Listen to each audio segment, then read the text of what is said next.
આખી વાત ધીરજથી સાંભળી શકે એટલો આ પેઢી પાસે સમય જ નથી. જલ્દી બોલ, ત્યાંથી એ ચાલુ કરે. આ પણ એક મજા છે. આ જલ્દી બોલ ક્યાંથી આવ્યું? કોઈએ કોઈ દિવસ એ વિચાર કર્યો છે કે આ જલ્દી બોલ આવ્યું ક્યાંથી? આપણો 14, 15, 16 વર્ષનો દીકરો દીકરી આપણને કહે કે જલ્દી બોલ. આ જલ્દી બોલ છે ને, એ જ્યારે સાવ નાનકડા હતા, 3 વર્ષના, 5 વર્ષના, ત્યારે આપણે એને સવારે ઉઠાડીને પહેલા કહેતા હતા જલ્દી કર.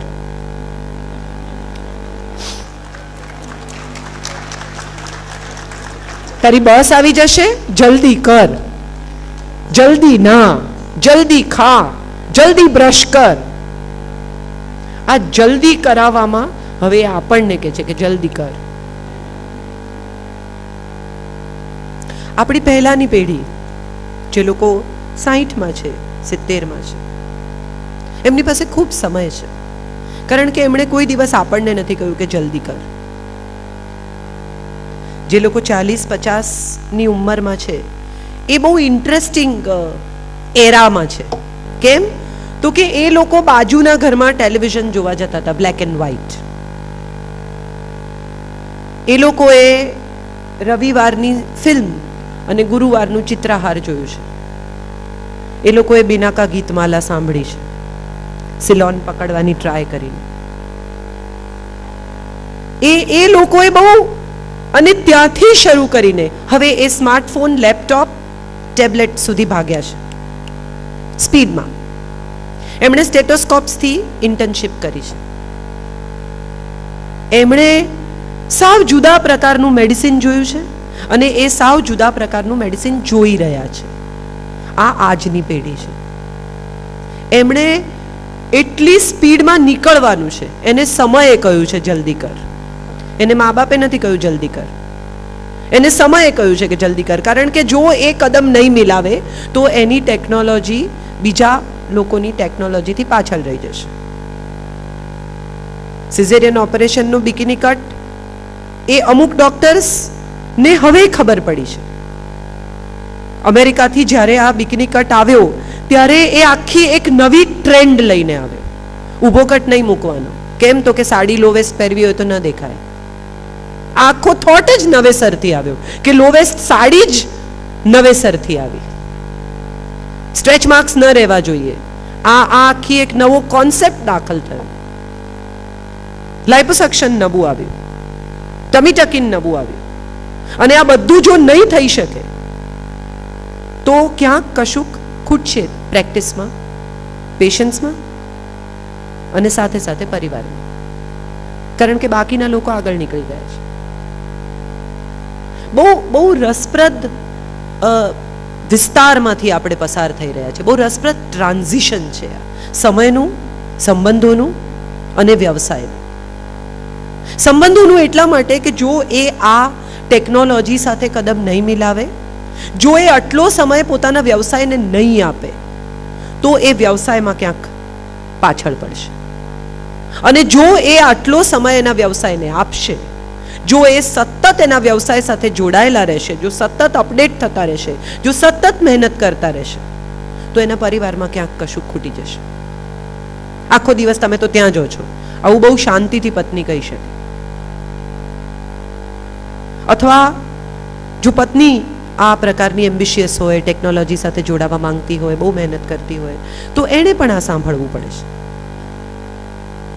આજથી થોડા વર્ષો પહેલા સુધી સ્ત્રીની કારકિર્દી એવો શબ્દ કોઈએ સાંભળ્યો જ નહોતો. ડોક્ટર, એન્જિનિયર હોય. અમારે મારો એક મિત્ર છે વત્સલ પટેલે કે અમારે આખી એન્જિનિયરિંગ કોલેજમાં 3 છોકરીઓ હોય, એટલે 3 જ છોકરીઓ આખી બેચમાં હોય, બાકીના છોકરાઓ જ હોય. આજે એન્જિનિયરિંગ કોલેજમાં અડધો અથવા 60% છોકરીઓ છે. સિવિલ એન્જિનિયરિંગ કરે છે છોકરીઓ, ઓર્થોપેડિકમાં જાય છે છોકરીઓ. પહેલા ઓર્થોપેડિક એ પુરુષોનો વ્યવસાય હતો. કોઈને એ દિશામાં કશું કરવાનો રસ જ નહોતો. સ્ત્રીઓ જનરલ સર્જન હોય જ નહીં એવી એક માનસિકતા હતી. હવે સ્ત્રીઓ જનરલ સર્જરીમાં જવા માંગે છે, કરવા માંગે છે. સ્ત્રીઓ માટે ઓફથલ્મોલોજી હોય, ઇમરજન્સી ના આવે, ગાયનેકોલોજી સિવાયના વિષયો જેમાં ઇમરજન્સી ના આવે સ્ત્રીઓ કરે. આવા ટ્રેન્ડમાંથી નીકળીને હવે there are doctors of every stage and every aspect and every little thing where women want to enter. The every area that men have achieved, women want to go there. Touch, feel, know, achieve, prove. And why not? So આને યુદ્ધ તરીકે જોવાને બદલે અથવા આને સમોવડા થવાની એક ખેવના તરીકે જોવાને બદલે અથવા આને હરીફાઈ તરીકે જોવાને બદલે આવતીકાલની પેઢી આને એક નવા બદલાવ તરીકે જુએ છે. આજની પેઢીને હજી આમાં કશેક સમોવડા થવાની ગંધ આવે છે. આપણે આવતીકાલના લોકોને જોઈએ, યંગ છોકરાઓને, તો એટલું એ લોકો પાસે ફ્રેન્ડશિપ વિશેનો જે ખ્યાલ છે એ કદાચ આપણે અચીવ જ નથી કરી શક્યા. આપણે મારા દીકરાને જ છોકરીઓ આવતી જતી હોય, 18 વર્ષનો છે અને અવર જવર કરતી હોય દીકરીઓ બધી બીજી એની બહેનપણીઓને, હું એમ કહું કે આ તારી ગર્લફ્રેન્ડ છે કે શટ અપ, જેટલી છોકરીઓ ઘેર આવે એટલી ગર્લફ્રેન્ડ થોડી હોય. આ આખી વાત સાથે જો આપણે જોડાઈ શકીએ તો નવી પેઢી પાસે કેટલું બધું છે આપવાનું. પ્રામાણિકતા છે, પૂર્ણપણે ચોખ્ખા છે એ લોકો. સિગરેટ પીતો હોય અને તમે એકાદ વાર એને પૂછી નાખો કે હે દીકરા સિગરેટ પીએ છે, સમટાઈમ્સ, આવું કહેતા એને સહેજ પણ ક્ષોભ નથી થતો, કારણ કે સત્ય બોલે છે. જે લોકો 40-50માં છે એ આખી પેઢી દંભ સાથે ખૂબ જલ્દી જોડાઈ. એ પેઢીમાં શરાબ, સિગરેટ ખરાબ છે એવી એમને ખબર હતી અને છતાંય એ એક્સપ્લોર કરવાની એમને ઈચ્છા હતી. એટલે સંસ્કાર અને સુખ, સંસ્કાર અને સાહસ, સંસ્કાર અને સગવડની વચ્ચે ક્યાંક એ પેઢી ઝૂલતી રહી. મમ્મી પપ્પાને ખબર ના પડવી જોઈએ કે આપણે દારૂ પીએ છીએ. મમ્મી પપ્પાને ખબર હોય જ. આ દુનિયાના કોઈ મા બાપ એવા નથી કે જે એના છોકરાને ઓળખે નહીં. એ બિચારા એમની ગરિમામાં તમને કંઈ પૂછે નહીં અને તમે તમારી દંભમાં એમને કંઈ કહો નહીં ને બધું તેરી બી ચૂપ મેરી બી ચૂપ ભીનું સંકેલીને વાળીને મૂકી દેવાનું. પણ બાકી એકચ્યુઅલી બધાને બધી ખબર જ હોય છે. મજા એ છે. અને હવે આજની પેઢી છે કે જે તમને એમ કે પૈસા આપ પછી આના આટલામાં થોડી સનબનમાં થાય, બિયર જ ત્યાં તો 250 રૂપિયાનો હશે. હું એવું માનું છું કે આજની પેઢી સાથે કામ પાડવું હોય ને તો આપણે પણ એટલા નિખાલસ, એટલા પ્રામાણિક, એટલા શુદ્ધ થવું પડશે. આપણે આપણા છોકરાઓને એવું કહીએ છીએ કે તું સાચું બોલ, હું તને માફ કરી દઈશ. આ પહેલું વાક્ય આપણે એને કહીએ. જો બેટા, મમ્માને બધું સાચું કહેવાનું, પણ જો એણે ભૂલમાં તમને એમ કહ્યું કે મેં આજે સિગરેટ પીધી, બેટા સિગરેટ તો કંઈ પછી જે ત્યાંથી શરૂ થાય, એને સાચું બોલ્યા પર અફસોસ કરાવીને જ છોડીએ આપણે.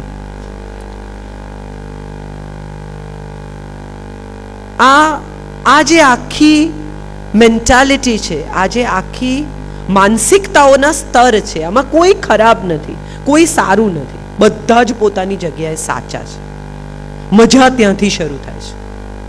Everybody is right where they are because they have their upbringing, their mental frames, their social responsibilities, their surroundings, their peer pressures.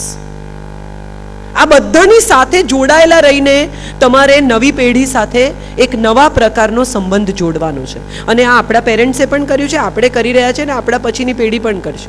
હું ઘણીવાર મજાક કરું છું કે હવેની જે પુત્રવધુઓ આવશે ને એ ઘરમાં દાખલ થતાની સાથે પૂછશે કે હાય 5:30 વાગ્યાનો આવ્યો છે, કશું કર્યું નથી, બેસી રહ્યો છું. અને હું માનું છું કે આ બહુ સ્વાભાવિક બદલાવ આવશે. આને વિશે બહુ અકળાઈ જવાથી જે મમ્મીઓએ પોતાના દીકરાને દૂધનો ગ્લાસ કરેક્ટ ટેમ્પરેચર પર ઠંડો પાડીને બનાવીને આપ્યો છે, એટલે ગરમ દૂધ થાળીમાં ઠંડુ પાડવાનું, પછી એને બોનવીટા નાખીને આપવાનું કે તરત પી શકે, ઠંડુ પડે ત્યાં સુધી પણ એને પ્રતીક્ષા ન કરવી પડે, એવી મમ્મીઓ માટે આ આઘાતજનક પરિસ્થિતિ હશે. કે એની વહુ આવીને એમ કે એની વહુ એક મારા પોતાના કઝિન, એનો દીકરો પરણ્યો કેનેડામાં અને ઉત્સાહથી અહીંથી ગયા અને એટલા આનંદથી, આમ કારણ કે એમના પત્ની નથી, મારા ભાભી નથી, સો હી થોટ કે હવે તો હું પાછો જ નહીં આવું ને ફ્લેટ ભાડે આપી દીધો ને બધું અહીંથી સંકેલીને કેનેડા ગયા અને 3 મહિને પાછા આવી ગયા. સો આઈ વોઝ વન્ડરિંગ કે શું થયું એમ. એટલે કે ઘરમાં વહુ ચડ્ડી પહેરીને ફરે તો આપણાથી તો કંઈ જોવાય. પણ એ ભૂલી ગયા કે ચડ્ડી પહેરેલી એમની વહુ એમને ગરમ ગરમ રોટલી જમાડતી હતી. આપણી માન્યતાઓ કેટલી ગૂંચવાડા ભરેલી છે એ બહુ અગત્યનું છે. વહુ શું પહેરે છે એ અગત્યનું છે કે વહુ કેવી છે એ અગત્યનું છે.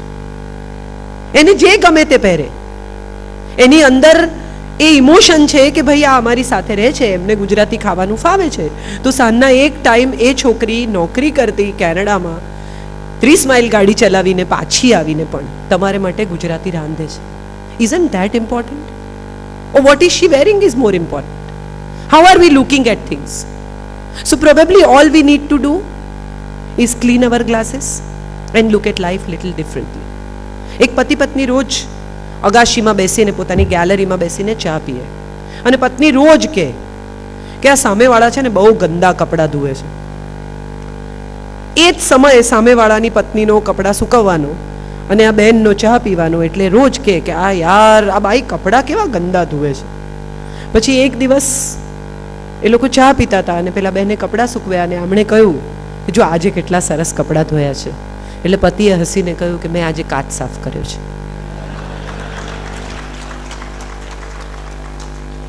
હું માનું છું આટલું જ અગત્યનું હોય છે, કાચ સાફ કરવા પૂરતું. સામેવાળા કેવા કપડાં ધુએ છે એની સમજ આપણા કાચ કેવા છે ને એના ઉપર છે. કુદરતને પણ એકની એક વસ્તુ નથી ગમતી. એ પણ પાંદડા ખેરવી નાખે, નવા લઈ આવે. રોજ એકનો એક સૂર્યોદય થાય છે. તમે ગઈકાલે જોયો તો એવો જ સનરાઈઝ આજે મળશે, ગઈકાલે પડ્યો તો એવો જ વરસાદ આજે પડે છે. ખરી ગયેલા પાંદડા જ્યાંથી ખર્યા છે ત્યાં જ ફરી આવે છે, જેવા ખર્યા છે એવા આવે છે. મોરના પીછા ખરી જાય તો એટલી જ સંખ્યામાં એવા જ પીછા ફરી આવે છે.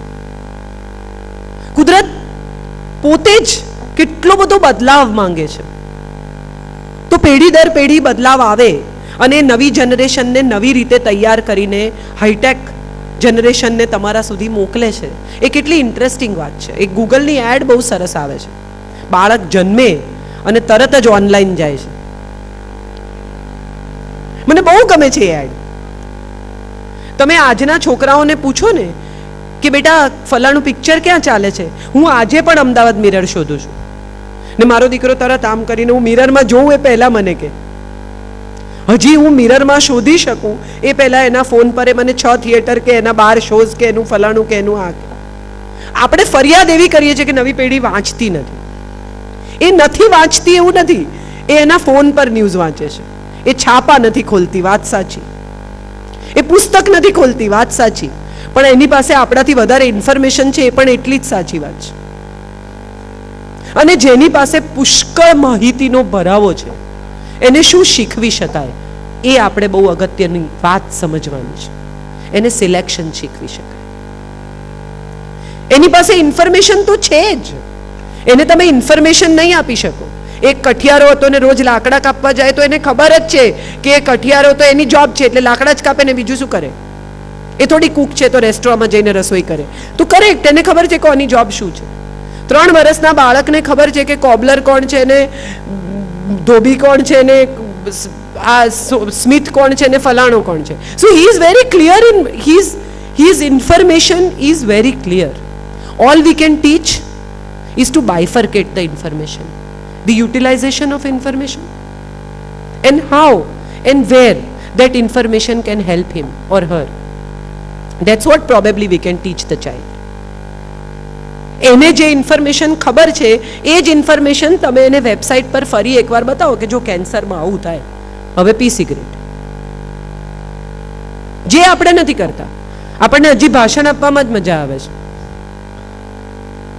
એક પતિ એક ભાઈ રાત્રે 2-2:30 વાગે ચાલીને જતા હતા, પીધેલા હતા, એટલે પોલીસે એને રોક્યા અને એને કહ્યું કે અત્યારે ક્યાં જાય છે. એટલે પેલા એ કહ્યું કે દારૂબંધી પર ભાષણ સાંભળવા. એટલી નમ્રતાથી એણે કહ્યું. એટલે પોલીસે એને કહ્યું કે અત્યારે 2:30 વાગે રાતે કોણ ભાષણ આપે, તમારે સાંભળવું છે, તમે પણ ચાલો, મારે ઘેર છે.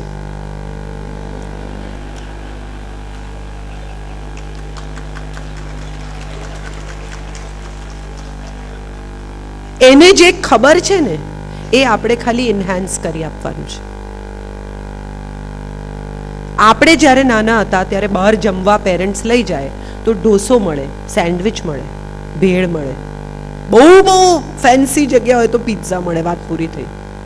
એની બહાર કંઈ હતું જ નહીં, પાવભાજી મળે. આજનું બાળક બહાર જમવા નીકળે ને તો Chinese, Lebanese, Japanese, veg, non veg, ફલાણું ઢીકણું, એની પાસે એટલું ઓપ્શન છે. અને એ ફૂડ માટેના જોઈન્ટ્સના પણ અલગ અલગ ઓપ્શન છે. આટલી મોટી પસંદગીની વિશાળ શ્રેણી જેની પાસે છે, એને તમે જ્યારે પસંદગી કરતા શીખવી દેશો ને ત્યારે એ બાળક એની જિંદગીમાં કદી ભૂલ નહીં કરે. આપણે એને પસંદગી કરતા શીખવવાનું છે. ખરેખર માણસ પાસે એટલું જ હોય છે વિકલ્પ. તમે વિચારી જુઓ અત્યારે તમારી જિંદગી વિશે, તો જ્યારે જ્યારે તમારી સામે સવાલ આવ્યો, કે જ્યારે જ્યારે તમારી સામે ગૂંચવણ આવી, કે જ્યારે જ્યારે તમારી સામે એક સમસ્યા આવીને ઊભી રહી, ત્યારે તમારા હાથમાં શું હતું? વિકલ્પ. This side or that side. એ પ્રણય સંબંધ તૂટવાથી શરૂ કરીને, પ્રણય સંબંધ બાંધવાથી શરૂ કરીને, લગ્ન કરવાથી શરૂ કરીને, ક્લિનિક શરૂ કરવાથી શરૂ કરીને, નોકરી કરવાથી શરૂ કરીને, છૂટાછેડા લેવા સુધી તમામ જગ્યાએ તમારી પાસે માત્ર વિકલ્પ હતો. અને એ વિકલ્પ સાથે જોડાયેલા પરિણામ હતા, જેને તમે એસેસ કર્યા, મેં પણ. અને એસેસ કરીને આપણે એ સમયનો યોગ્ય વિકલ્પ પસંદ કર્યો, ઉપલબ્ધ રીઝનિંગ સાથે, ઉપલબ્ધ પરિણામની માહિતી સાથે.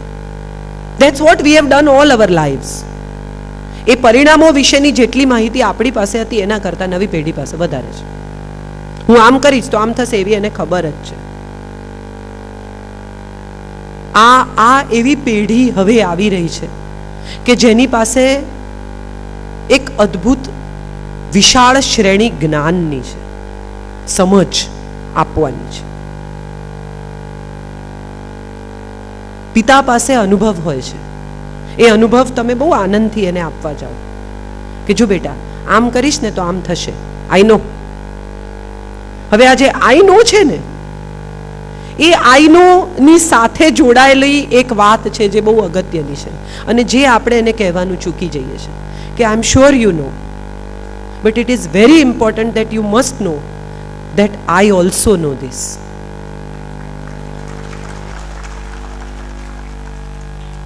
આપણે બધા જ આપણા માતા પિતા પાસેથી શું મેળવ્યું એવો સવાલ જો ખરેખર આપણે આપણી જાતને પૂછીએ તો આપણી પાસે બે જ વસ્તુ છે, એક સમજ ને એક સંસ્કાર.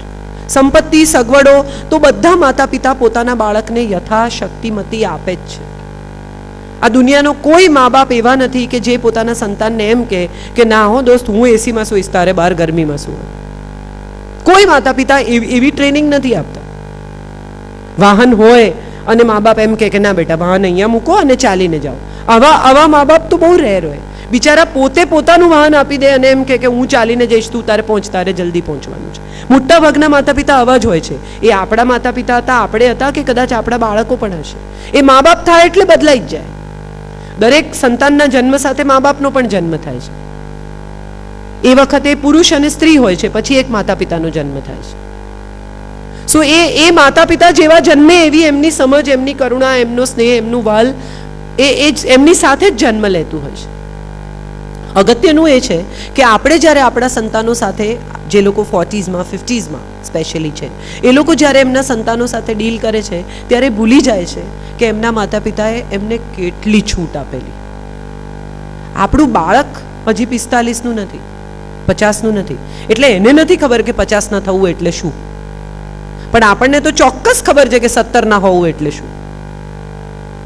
આપણે તો એ બધું જ કર્યું છે જે અત્યારે કરી રહ્યું છે. આપણે સડનલી ડાયા થઈ ગયા છીએ. આપણને સડનલી એમ થયું છે કે આમ ન કરાય, પણ એમ તો આપણે કરેલું, એનું શું? આ ડાપણ હવે આવ્યું છે અને એ ડાપણ એનામાં આજે હમણાં જ આવી જાય એવું આપણે ઈચ્છીએ છીએ. એનું કારણ એ છે કે આપણે સમયની દોડમાં ભાગ્યા. આપણે બધું જલ્દી જલ્દી કર્યું એટલે આપણું બાળક પણ જલ્દી જલ્દી મોટું થઈ જાય એવી આપણી ઈચ્છા છે. પણ એ તો 17 વર્ષે 17નું જ રહેશે, એ નહીં થાય 47નું. આપણે માથા પટકીને મરી જઈશું ને તો પણ એનામાં 47ની સમજ નહીં આવે, 17નું જ છે. ને 17નું જ રહેશે, ને 17 જેવું જ વરસશે. ચડ્ડીવાળા પેલા બરમુડા પહેરીને લગ્નમાં આવવાનું કહેશે જ. એટલે એ વખતે આવું પહેરાય કરીને એને એક ભાષણ આપવાને બદલે આપણે એવું કહી શકીએ કે બેટા દરેક પ્રસંગનો એક ડ્રેસ હોય, તું પહેરે તો અમને ગમશે, બાકી બધા ત્યાં તને જોશે.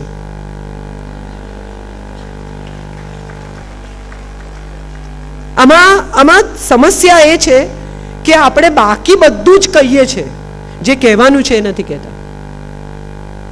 ફોન અપાવીએ ને મોંઘો, ત્યારે આપણે એને કહીએ કે આ 50,000નો ફોન છે, હા સાચવજે, કોઈ ના નાખતો, તારી ટેવ મુજબ મૂકી નહીં દેતો ગમે તેમ, તને તો પૈસાની કિંમત જ નથી. વેરી ગુડ, આપણે એને કહી જ દીધું કે તને પૈસાની કિંમત નથી. આપણે એને માટે દરવાજો ખોલી નાખ્યો. એને બદલે જો આપણે એમ કહીએ કે બેટા આ પૈસા કમાવા માટે મારે આટલું કામ કરવું પડે છે, હેવ વેલ્યુ ફોર મની. મેં નથી વાપર્યો 50,000નો ફોન, પણ તને આપું છું કારણ કે તું આનંદથી વાપરે છે અને તું આના વધારે ફીચર્સનો ઉપયોગ કરી શકીશ, હું નહીં કરી શકું. So use it, but take care. પણ આપણાથી તો એ થતું નથી. આપણે એટલા ઉતાવળમાં છીએ કે જે થયું જ નથી ને એ આપણે હમણાં જ કહી દેવું છે. એક પપ્પા બહારગામ જતા હતા, એણે એના છોકરાને ખૂબ માર્યો. એટલે બધાને ખબર જ છે. એટલે એના છોકરાએ પૂછ્યું કે મને માર્યો કેમ? એટલે એના પપ્પાએ કહ્યું કે તારું રિઝલ્ટ આવશે ત્યારે હું ઘેર નહીં આવું.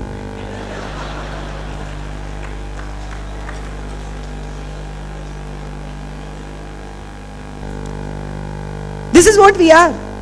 Think about it. I'm just putting a thought to the entire generation which is આજ બાળકોને જો તમે રિસ્પોન્સિબિલિટી આપો, જવાબદારી જ નથી લેતો, પણ તમે આપી જ નથી. મમ્મી 2 વ્હીલર લઈને બ્રેડ લઈ આવે, પણ એમ ન કહે કે બેટા તું બહાર જાય છે તો બ્રેડ લેતો આવજે, અને ન લાવે તો એકલી ભાજી ખાય, અથવા એને પૂછવાનું કે હું રોટલી કરી આપું તને, તું લાવ્યો નહીં, તને પાઉં લાવવાનું કહેલું બેટા. બડબડ કરતી મમ્મી એકલી જાય, તમે એને રિસ્પોન્સિબિલિટી આપતા નથી.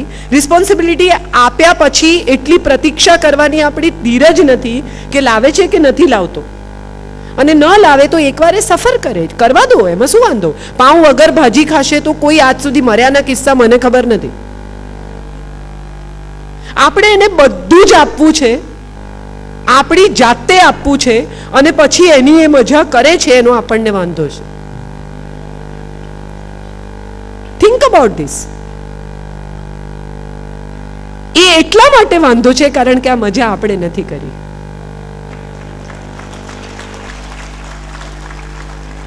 સત્તર વર્ષની ઉંમરે આપણે આમ પૈસા નથી વાપર્યા, એ વાપરે છે, પણ આપણે ભૂલી જઈએ છીએ કે આપણે જ આપ્યા છે.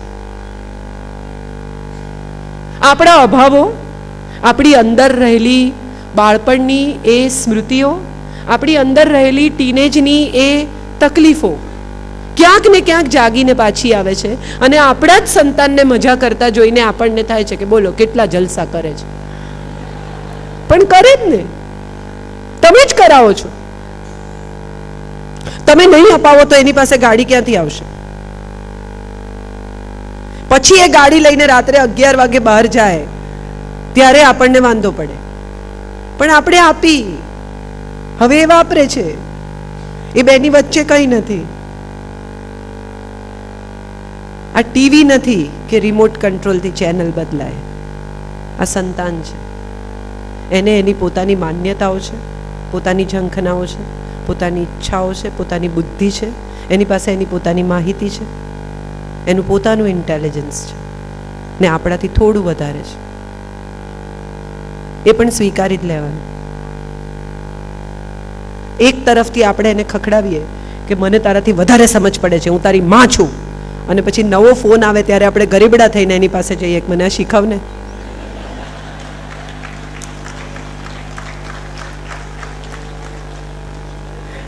અને આપણો સાહેબ હોય એવી રીતે આમ કરીને જો.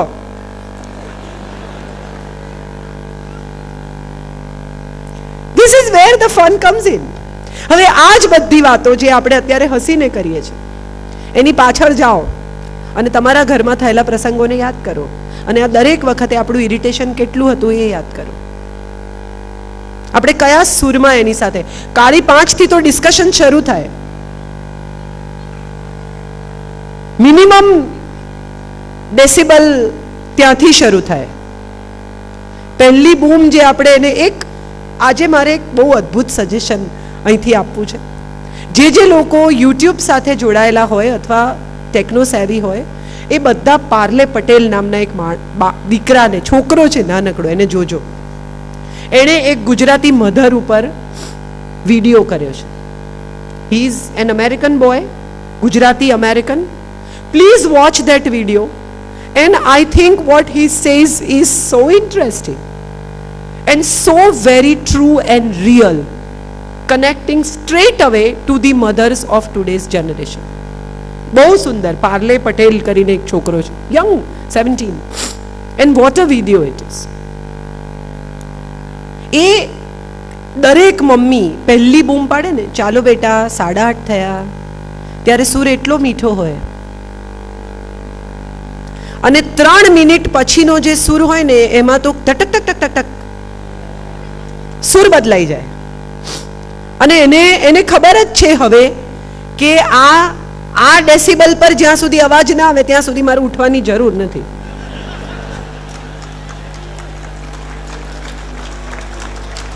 અહીંથી આ જગ્યા મારી વોર્નિંગ બેલ છે, એટલે ત્યાં સુધી શાંત છે. અને દરેક વખતે વોર્નિંગ બેલની લિમિટ એક્સટેન્ડ થતી જાય છે, એને પણ ખબર છે. એ ઘરેથી નીકળતી વખતે આપણને કહે છે હું 11 વાગે આવી જઈશ, એટલે એને ખબર જ છે કે આપણે 11:30 થી પહેલા તો એને ફોન નહીં જ કરીએ, એટલે અડધો કલાકનો માર્જિનલ ટાઈમ તો એને ખરીદ્યો. આ બધું એને આપણે જ શીખવીએ છીએ. એને બદલે એને આપણે પૂછીએ કે કેટલા વાગે આવીશ, એટલે સપોઝ એમ કે 11, તો આપણે એને કહીએ કે તારી આઉટર લિમિટ 11:30 બેટા, હું ફોન નહીં કરું. અને આ સૂર એટલો બધો દ્રઢ હોય, એટલું વજન હોય કે તમે માતા પિતા છો એ વાત એને વગર કહે સમજાઈ જાય. પ્રોબ્લેમ એ છે કે આપણે મિત્ર થવું છે અને માતા પિતા પણ થવું છે, પણ એ ક્યારે એ રોલ બદલવાના છે એની સમજ આપણે કેળવવાની છે, એણે નહીં. દોસ્તી આપણે કરવી જ છે એની સાથે, આપણે એની સાથે સતત માતા પિતા નહીં રહી શકીએ એની આપણને ખબર જ છે, પણ એ સૂર ક્યારે બદલાવી નાખવાનું ને એ સૂર એને ઓળખતા શીખવાનું, એ આપણે એને શીખવવાનું. મહેમાનોની સામે જ્યારે આર્ગ્યુ કરે ત્યારે માતા પિતા ચૂપ થઈ જાય, મહેમાનના ગયા પછી એને સમજાવે, ચીડાય, બૂમો પાડે. એને બદલે આપણે મહેમાનની સામે જ એને એવું કહીએ કે આપણે ખરેખર આ લોકોની હાજરીમાં આર્ગ્યુ કરવું છે બેટા, વિલ યુ લાઈક ઇટ? મને ખાતરી છે કે આ સૂરમાં પૂછાયેલા સવાલનો જવાબ આપ્યા વગર એ સંતાનની જેમ વર્તીને ત્યાંથી જતો રહેશે અથવા જતી રહેશે. આપણે જ્યારે આપણા બાળક સાથે વાત કરીએ છીએ ત્યારે આપણે દલીલમાં ઉતરી પડીએ છીએ, અને દલીલમાં ઉતરી પડીને આપણે એવું પુરવાર કરવાનો પ્રયત્ન કરીએ છીએ કે આપણે લોજિકલી સાચા છીએ, એને કન્વિન્સ કરવાનો પ્રયત્ન કરીએ છીએ. કેટલીક વસ્તુઓમાં એ કન્વિન્સ નહીં થાય એવું સમજીને લાસ્ટ વર્ડ આપણો હોવો જોઈએ એવું કહીને વાત પૂરી કરતા આપણે શીખવાનું છે, એને નહીં. અને મને ખાતરી છે કે આ ટ્રીટમેન્ટ અથવા આ પ્રકારનું વર્તન બહુ જ અગત્યનું છે એઝ પેરેન્ટ્સ. એને 3 વર્ષના બાળકને આપણે એના ટી-શર્ટ પસંદ કરવા લઈ જઈએ છીએ કે એ તો એના કપડાં જાતે જ પસંદ કરે ને આપણને કેટલું ગૌરવ છે એનું, પણ જ્યારે એ એની કરિયર પસંદ કરવા જાય ત્યારે આપણને બહુ સમસ્યા થાય છે. એમાં આપણને સે જોઈએ છે. એ ના પાડે છે મને સાયન્સ નથી લેવું, એ પેન્ટર થવા માંગે છે, પણ આપણે એને અલાઉ નથી કરતા. અને પછી જ્યારે એ અમુક રીતે સાયન્સમાં ભણતી વખતે ટીવી જોયા કરે, ભાગે, એ પરિસ્થિતિથી છટકવાનો પ્રયત્ન કરે ત્યારે આપણે એને ફરી એકવાર એ એમ્ફેસિસ કરીને કે તારે આમ જ કરવું જોઈએ, ના એવું નહીં થાય, એવું નહીં થઈ શકે. કરિયર ઓપ્શન્સ હવે આપણે પાસે હતા એના કરતાં ઘણા વધારે છે, અને એ ઓપ્શન્સ એને ખબર છે, આપણે એને આપવા નહીં પડે. એ ઓલરેડી નેટ પર જઈને યુનિવર્સિટીઝ શોધી ચૂક્યો છે, એણે નક્કી કરી લીધું છે કે એને ક્યાં જવું છે. તમારે માત્ર એક ફેસિલિટેટર તરીકે એની મદદ કરવાની છે. તમારે એને ગાઈડ કરવાનું છે, તમારે એને પ્રોવાઈડર અને પ્રોટેક્ટર તરીકે હેન્ડલ કરવાનું છે. તમે ઓનર નથી. આ જમીનનો ટુકડો નથી કે પ્લાન પાસ કરીને જે ઈચ્છો એ બાંધી શકો. બહુ અઘરું છે.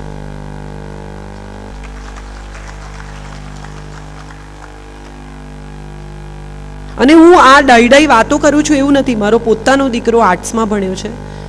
એણે આ વખતે 12th ની પરીક્ષા આપી અને છેલ્લી મિનિટ સુધી he was playing music before going to give his examination. And I told હિમ કે દીકરા મહેરબાની કરીને પાસ થઈ જજે. હા ઓકે. અને હું બધાને એક જ જવાબ આપું છું. મને બધા પૂછે કે કેવા ગયા એના પેપર્સ, ત્યારે હું બધાને એક જ જવાબ આપું છું કે એ એમ કે છે કે સારા.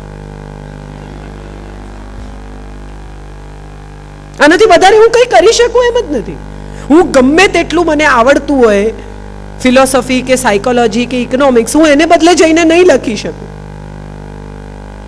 શફી ઇનામદાર જેમની સાથે હું કામ કરતી હંમેશા એમ કહેતા કે એક્ટર છે ને તમારા કંટ્રોલમાં રિહર્સલ સુધી જ રહે. એકવાર પડદો ખુલે ને પછી તમારે પણ ઓડિયન્સમાં જ બેસવાનું છે. સો પડદો ખુલે છે જ્યારે તમારું બાળક ટીનેજમાં આવે છે, ત્યારે પડદો ખુલી જાય છે. એ જાતે એક્ટર છે, એ જાતે પોતાના નિર્ણયો કરશે, એને જેમ કરવું હશે એમ કરશે. અને તમે જો નહીં કરવા દો તો સંઘર્ષ થશે. અગત્યનું એ છે કે એને શું કરવું એની પસંદગી એને શીખવું. અગત્યનું એ છે કે right choice with reasoning, with the repercussions of what he chooses or the results of what he or she chooses, એ એને સમજાવવાની આપણી માતા પિતા તરીકે ફરજ છે. એનાથી વધારે કંઈ થઈ શકે એમ છે જ નહીં. ભૂલી જાઓ. અને સૌથી અગત્યની વાત અને છેલ્લી વાત, આપણા પેરેન્ટ્સ સાથેના ગઈકાલ સાથેના સંબંધો. એના વિશે મારે ટૂંકી વાત એટલા માટે કરવી છે કે એમની સાથેના એક જ સંબંધ હોઈ શકે, અને એ છે થેન્ક યુના, આદરના સંબંધો. માતા પિતા વૃદ્ધ થઈ રહ્યા છે અથવા થઈ ગયા છે, એમણે તમારી સાથે શું કર્યું, અથવા એમણે તમારી સાથે આમ કર્યું, અથવા તમને આમ વાંધો પડ્યો, અથવા આમ થયું, અથવા તમને આમ ન કરવા દીધું ને આમ કરવા દીધું હોત તો સારું થાત, આ બધું જ હવે બદલી શકાવાનું નથી. બદલી શકાય એમ છે તો આપણા માતા પિતાની અને આપણી આવતીકાલ. એમને કંઈ આપી શકાય એમ છે તો સમય. આ સિવાય એમને કંઈ જોઈતું પણ નથી. તમારા પિતા માટે તમે સારામાં સારા શૂઝ લઈ આવશો તો એકાદ વાર તમને ખુશ કરવા પહેરશે, પછી એમના કમ્ફર્ટના જ શૂઝ ફરી પહેરી લેશે. તમે એમના માટે સારામાં સારો સૂટ લઈ આવશો અરમાનીનો, તો પણ તમને ખુશ કરવા માટે એકાદ વાર પહેરશે, એ પછી એ પેન્ટ શર્ટ જે એમને કમ્ફર્ટેબલ ધોયેલા અમુક પ્રકારના લીસા હશે એ જે પહેરશે. એમને વસ્તુઓમાં રસ જ નથી. એમને સારામાં સારો સિનિયર સિટીઝન મોબાઈલથી આગળ એ કંઈ વાપરી શકતા નથી. એમને જોઈએ છે તો એક જ વસ્તુ, અને એ છે સમય. એમની સાથે બેસીને એક સાંજ જો અઠવાડિયામાં વિતાવી શકો તો મને લાગે છે કે તમે એમને ઘણું બધું આપી રહ્યા છો. ઘણી બધી વાર એવું લાગે છે કે બહુ બોલે છે યાર, એકની એક વાત ફરી કરે છે. હા એવું લાગે છે, પણ એમની પાસે એકની એક જ વાત વાગોળ્યા સિવાય બીજો કોઈ ઉપાય નથી. હવે એમની આવતીકાલમાં બીજું કંઈ છે નહીં. સો એ એકની એક વાત કદાચ આપણે ફરી સાંભળીએ તો એમાં આપણે તો ઘસાઈ જતા જ નથી. એક બહુ સુંદર વાર્તા આપણે બધાએ કદાચ વાંચી છે, ભણ્યા છીએ, કે એક વખત જૂના ચોપડા ઉપરથી ઉતારે છે એક વેપારીનો દીકરો, અને એમાં એક ચોપડામાં એક પાનું ખોલે છે ને એમાં લખ્યું છે બાપા કાગડો, હા બેટા કાગડો, બાપા કાગડો, હા બેટા કાગડો. અને આવું કંઈક અનેક વાર લખેલું છે. એટલે પેલો દીકરો પૂછે છે કે આ શું લખ્યું છે? એટલે બાપ કહે છે કે એકવાર હું નામું લખતો હતો બેટા, ને તું એક સરખું બોલતો હતો ને આ ભૂલમાં મારથી લખાઈ ગયું. આપણે બધા જ આપણા માતા પિતા પછી દાન કરતા હોઈએ છીએ, 1100 કરતા હોઈએ છીએ, તકતીઓ મુકાવવા માટે બેચેન હોઈએ છીએ મંદિરોમાં, વૃદ્ધાશ્રમોમાં. પણ આ બધું નહીં કરીએ તો ચાલશે, કારણ કે એ તો જોવા આવવાના નથી. મેં એક લેખ લખેલો કે ગળગળા અવાજે અપાતી શ્રદ્ધાંજલિનું સટ્ટા બજાર. જે ગુજરી જાય છે ને એને માટે નથી આવતા લોકો શ્રદ્ધાંજલિમાં કે બેસણામાં. જે રહી ગયા છે ને એ કેટલા મહત્વના છે એને માટે આવે છે.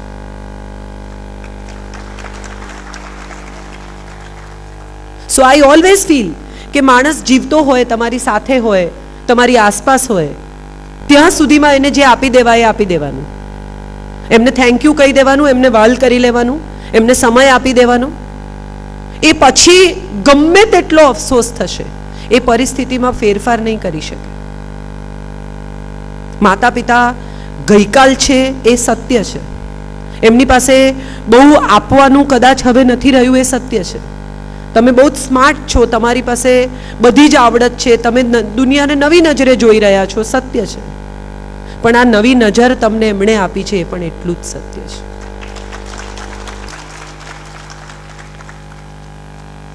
મારા પિતા ગુજરી ગયા 21 ઓગસ્ટ, અને હું 22 ઓગસ્ટે IMA કાર્યક્રમમાં આવેલી રાજકોટ, વેરી નેક્સ્ટ ડે. અને ત્યારે મેં એક જ વાત કહેલી કે એમને જો કોઈ રીતે શ્રદ્ધાંજલિ આપી શકાય તો એ આ જ રીતે આપી શકાય, બિકોઝ એમણે ગઈકાલ સાંજ સુધી કામ કર્યું છે.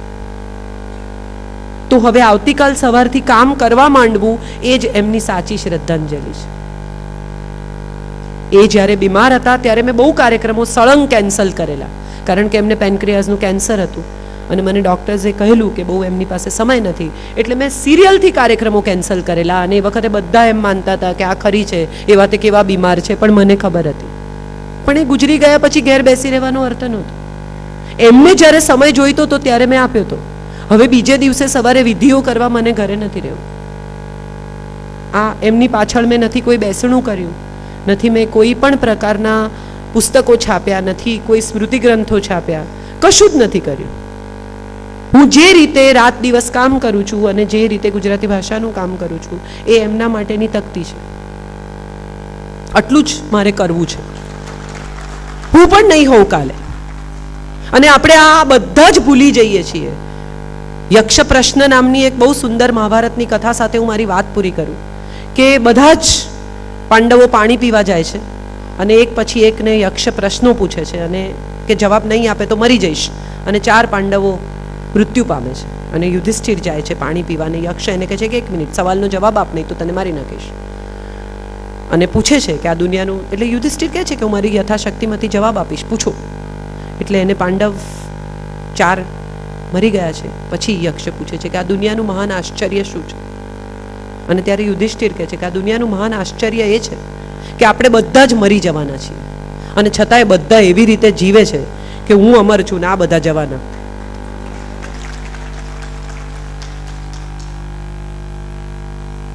મૃત્યુ નિશ્ચિત છે, એના કારણો જુદા જુદા હોઈ શકે, પણ જો જવાના જ છીએ તો જે જઈ રહ્યા છીએ એને બહુ જ ભાવભરી વિદાય આપીએ, એટલું તો કરી જ શકીએ. જેમની ટિકિટ કન્ફર્મ થઈ ગઈ છે એમને કમસે કમ સ્ટેશન સુધી એવી રીતે લઈ જઈએ કે ખૂબ આનંદથી જાય એમની જર્નીમાં. તો કદાચ એવું બને કે આપણે જ્યારે જઈશું ને ત્યારે આપણને થોડા મૂકવા આવશે. આમાં બહુ કંઈ કરવાનું નથી. કલ ઓર આएंगे नगमों की खिलती कलियां चुनने वाले, मुझसे बेहतर कहने वाले, तुमसे बेहतर सुनने वाले, क्यों कोई मुझको याद करे, मसरूफ जमाना मेरे लिए क्यों वक्त अपना बर्बाद करे.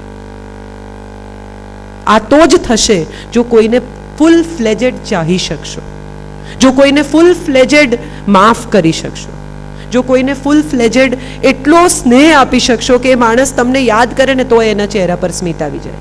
બધાની સાથે રોજે રોજ ફોન પર વાત કરવી જરૂરી નથી. વોર્મથ નામનો એક શબ્દ અંગ્રેજી પાસે છે, હૂંફ નામનો એક શબ્દ ગુજરાતી પાસે છે. આ હૂંફ એવી વસ્તુ છે કે એને એવી ખબર હોય જ્યાંથી મેં શરૂ કર્યું હતું ત્યાં હું પાછી આવું કે હું ફોન કરીશ ને તો એ માણસ મને સાંભળશે, સ્નેહથી, સદભાવથી, સમજથી.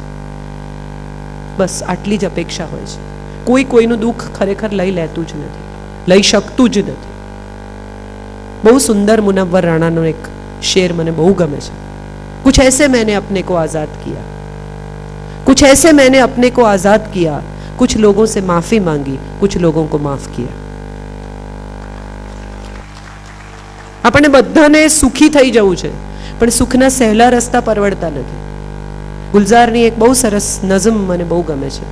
मुझको भी तरकीब सिखा कोई यार जुला है, मुझको भी तरकीब सिखा कोई यार जुला है, वणकर अक्सर तुझको देखा है कि ताना बुनते जब कोई धागा टूट गया या खत्म हुआ तो और सिरा कोई जोड़ के उसमें आगे बुनने लगते हो. નવી પેઢી પાસે એક બહુ અદ્ભુત શબ્દ છે, એ છે મૂવ ઓન. આપણી પાસે નથી, આપણે સ્ટક થઈ જઈએ છીએ. जब भी तुझको देखा है कि ताना बुनते जब कोई धागा टूट गया या खत्म हुआ तो और सिरा कोई जोड़ के उसमें आगे बुनने लगते हो, लेकिन एक भी गांठ गिरह बुनतर की नजर नहीं आती है मेरे यार जुलाहे. लेकिन एक भी गांठ गिरह बुनतर की नजर नहीं आती है मेरे यार जुलाहे. मैंने तो एक बार बुना था एक ही रिश्ता, मैंने तो एक बार बुना था एक ही रिश्ता, लेकिन उसकी सारी गिरहें साफ नजर आती है मेरे यार जुलाहे. मुझको भी तरकीब सिखा कोई यार जुलाहे, मुझको भी तरकीब सिखा कोई यार जुलाहे.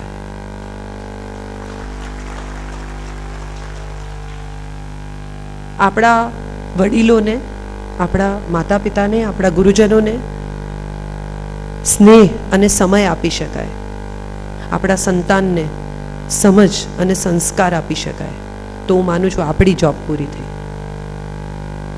All we can give is roots and wings to our children. Roots will keep them steady and wings will make them fly. આવતીકાલ પાસે ઘણું બધું છે ને આવતીકાલના ગર્ભમાં ઘણું બધું છે. આપણને ખબર નથી કે આપણે ક્યાં જઈશું ને આપણા સંતાનો ક્યાં જશે, પણ આપણા સંતાનો જ્યાં હોય ત્યાં આપણને જ્યારે યાદ કરે ત્યારે ચહેરા પર સ્મિત હોય ને આંખમાં પાણી હોય, તો હું માનું છું કે આપણે આપણું કામ પૂરું કર્યું. અને સાથે જ આપણે આપણા માતા પિતાને જ્યારે યાદ કરીએ ત્યારે કમસે કમ એકવાર એમ થાય કે આ જે બે પગે હું અહીંયા ઊભી છું, કે હું જે કહી રહી છું, કે જે પામી છું, કે જે કંઈ જયપ્રકાશભાઈએ મારા વિશે કહ્યું એ સાંભળતા જો એકવાર આપણા માતા પિતાનો વિચાર આપણે કરી લઈએ, કરી શકીએ, તો હું માનું છું કે એ થેન્ક્સ ગિવિંગથી મોટો આપણી પ્રવૃત્તિ અથવા આપણી વૃત્તિ અથવા આપણી જે કોઈ સેવા ગણો દે છે.